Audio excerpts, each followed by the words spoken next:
Okay, so last night, Mero was the most serious he's ever been with the clips circulating of him telling Carmelo Anthony about why Desus and Mero broke up and if they could ever get back together. Now, I just saw the clips, so it was ironic that Joe Budden was there, who's been through the same type of thing. Because publicly, Joe Budden seemed the problem for the breakup and Mero seemed the problem for the breakup. Light-skinned men and their egos. Just joking.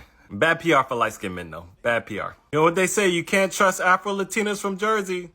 Nobody said that. Nobody said that. And they were saying Mero was the more immature one and wasn't really focused on the business, and that he was just trying to get his manager, I guess Vic is the guy he mentioned, was the problem, and Desus didn't like that and was more professional. But Mero said last night that he was trying to make big moves and get a movie with Judd Apatow, and that Desus just wasn't with it. So Desus, after the clip went viral, tweeted a cap with a big cap.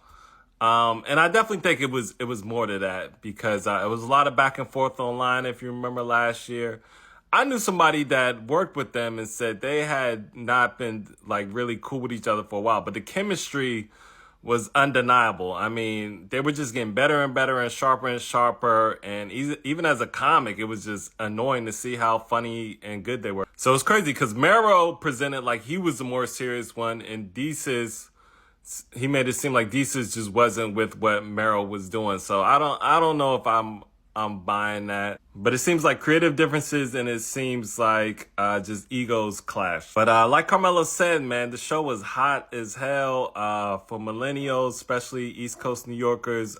We absolutely loved it. Because at first we were like, which one's Desus and which one's Mero? Then we figured out who they were.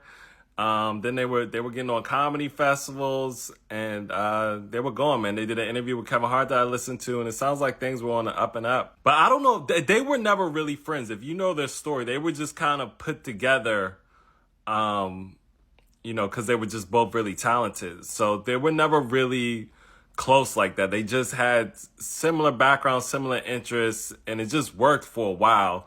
So that happens in music groups all the time. Like, people don't really know each other, but they're just talented, and they just put them together.